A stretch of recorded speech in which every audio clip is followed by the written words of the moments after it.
रोहित और अनाया बचपन के सबसे अच्छे दोस्त थे। दोनों एक ही कॉलोनी में रहते थे और स्कूल से लेकर कॉलेज तक हमेशा साथ रहे। जहाँ रोहित शांत और शर्मीला था, वहीं अनाया चंचल और बातूनी थी।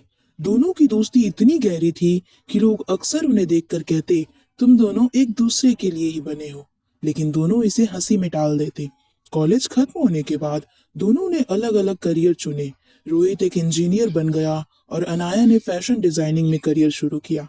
हालांकि उनकी दोस्ती में कोई कमी नहीं आई। दोनों रोज फोन पर बातें करते, अपनी परेशानियां और खुशियां एक दूसरे से शेयर करते। समय बीतता गया और एक दिन अनाया ने रोहित को बताया कि उसके घर वाले उसकी शादी की बात कर रहे हैं। यह सुनकर रोहित के दिल में एक अजीब सी बेचैनी हुई। उसने पहले कभी इस बारे में सोचा ही नहीं था कि अनाया उसकी जिंदगी में सिर्फ एक दोस्त से ज्यादा हो सकती है। रोहित ने अपने दिल की बात किसी से नहीं कही, लेकिन अनाया उसकी परेशानी को भांप गई। उसने मजाक में कहा, क्या हुआ रोहित, तुम कहीं मुझे मिस तो नहीं करोगे? रोहित ने हंसते हुए बात टाल दी। कुछ दिनों बाद अनाया की सगाई हो गई।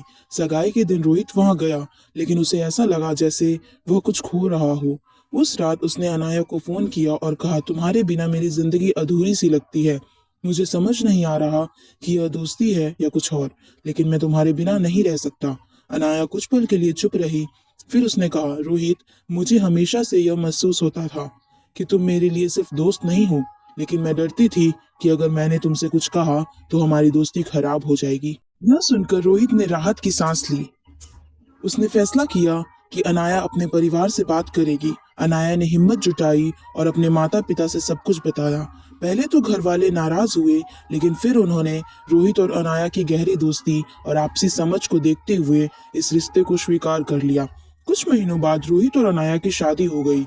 उनकी शादी में हर कोई यही कह रहा था, दोस्ती से बेहतर प्यार और कुछ नहीं हो सकता। शादी के बाद भी उनकी दोस्ती वैसी ही रही, बल्कि और मजबूत हो गई। इस तरह दो दोस्तों की कहानी प्यार में बदल गई।